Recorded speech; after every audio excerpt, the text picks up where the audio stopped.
आपने Indian Railways की कई सारी कहानियाँ सुनी होंगी, बट ये कहानी थोड़ी अलग है। ये कहानी एक सच्ची घटना पर आधारित है, जो कि आज से करीब 16 साल पहले की है।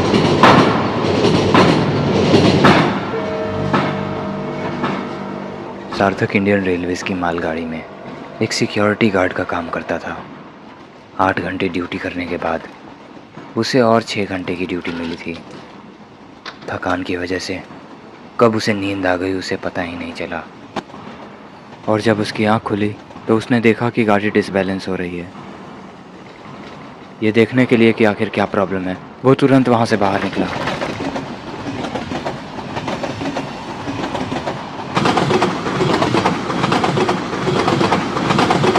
हेलो हेलो सर, गाड़ी को रोक दिया जाए, यहाँ प्रॉब्लम हो गई है। क्या क्या आप मेरी आवाज़ सुन पा रहे हैं? प्लीज़ सर, ट्रेन को तत्काल स्लो किया जाए। Hello hello hello.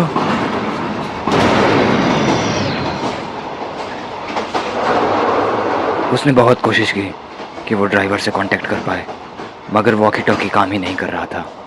वही हुआ जिस बात का सार्थक को डर था। उसका कंपार्टमेंट मालगाड़ी से डिटैच हो गया, और अब सार्थक को कुछ समझ नहीं आ रहा था कि वो क्या करे।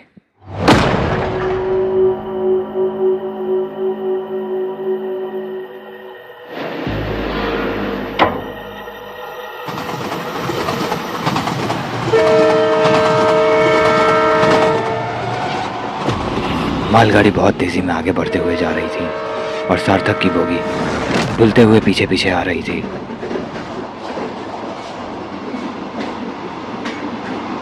आगे ट्रैक पर एक डाइवर्जन आया। मालगाड़ी तो सीधे आगे चली गई, मगर सार्थक की बोगी वहीं डाइवर्ट हो गई और एक ऐसे रूट पर चली गई जिस पे अब कोई भी गाड़ी आती जाती नहीं थी।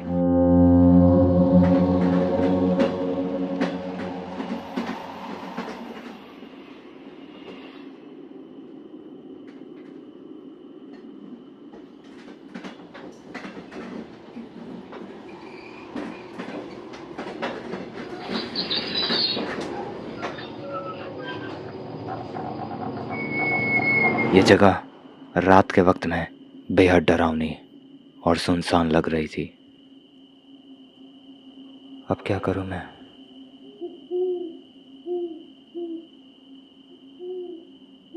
पुलिस को फ़ोन करता हूं।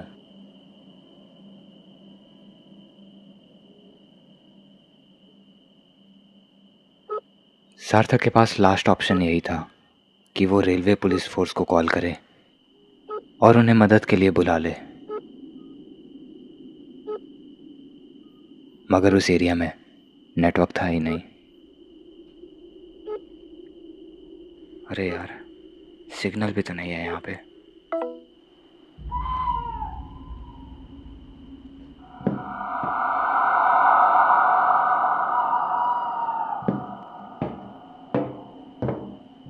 ये चेक करने के लिए कि आसपास में नेटवर्क आ रहा है कि नहीं, सार्थक गाड़ी से नीचे उतर गया।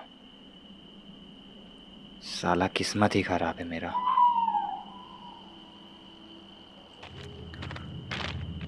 सार्थक इस जगह पे अब बुरी तरह से फंस चुका था। अगर उसका फ़ोन रेलवे पुलिस से कनेक्ट नहीं होता तो उसे यहीं रहना पड़ता। इस पूरे एरिया में एक भी नेटवर्क टावर नहीं था, इसलिए सार्थक अब किसी से भी मदद नहीं मांग सकता था। असल में वो यहाँ ट्रैप हो चुका था।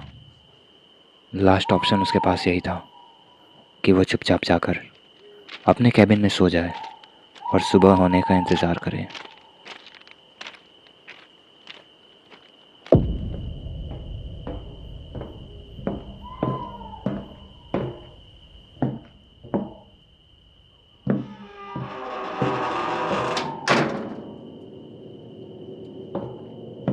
सार्थक निराश होकर वापस कैबिन में आ जाता है और चुपचाप जाकर सो जाता है।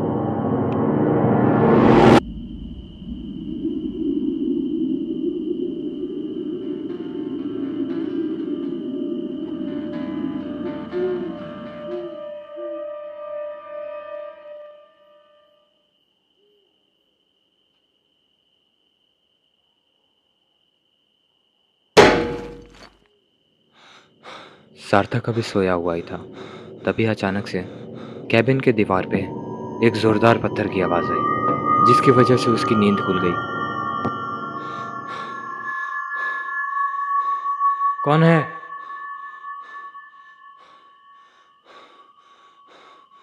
ये चेक करने के लिए कि आखिर वो आवाज कहाँ से आई, सार्थक अपने कैबिन से बाहर जाने लगा।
है, कौन हो तुम?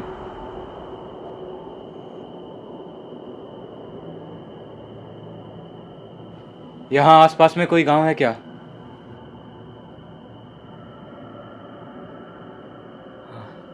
लगता है कोई पागल है। अरे बहरे हो क्या?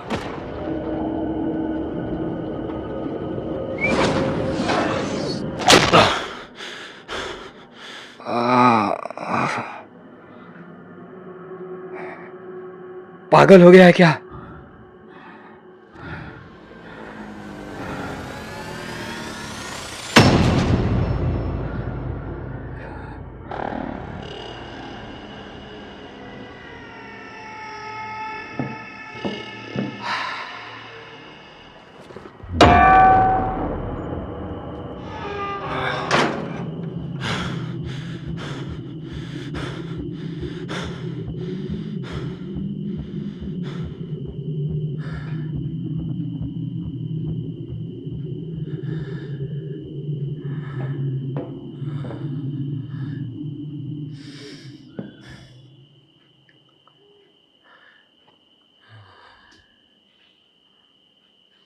सार्थक अंदर बैठकर यही सोच रहा था कि कैसी मुसीबत उसके गले पड़ गई है। वो फिर से कॉल लगाने की कोशिश करता है, पर अभी भी नेटवर्क नहीं था। प्लीज़ कॉल लग जा।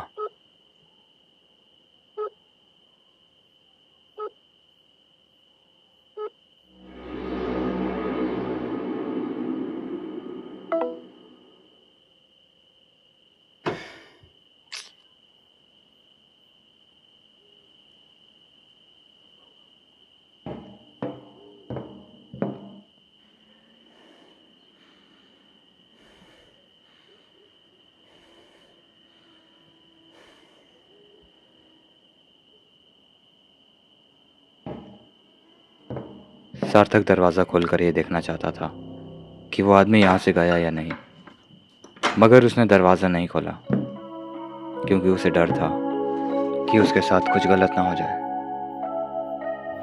रात के 2 बज रहे थे।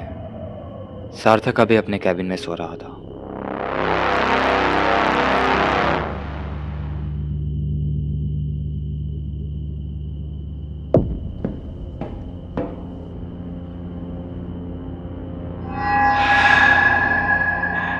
सार्थक को लगा कि वो इंसान अब जा चुका है, इसीलिए वो आराम से सोया हुआ था, पर वो वापस आ गया।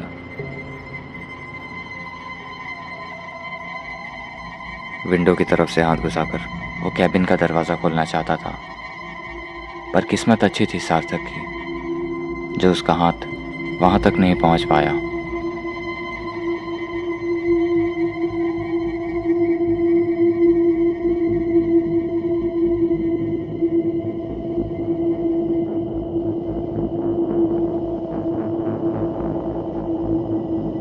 वो फिर से वापस आया, पर इस बार उसके हाथ में पत्थर था। उसने वो पत्थर सीधा सार्थक की ओर चला दिया। हे भगवान, ये तो वापस आ गया। सार्थक अब बहुत बड़ी मुसीबत में फंस चुका था। उसे समझ नहीं आ रहा था कि वो क्या करे।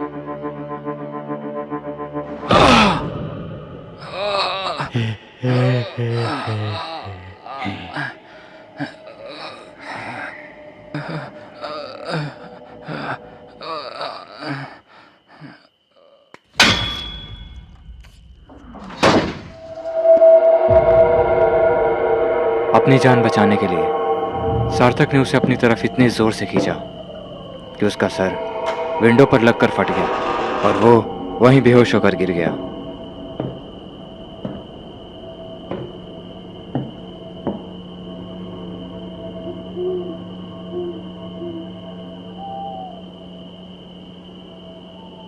बहुत फुदक लिया तूने।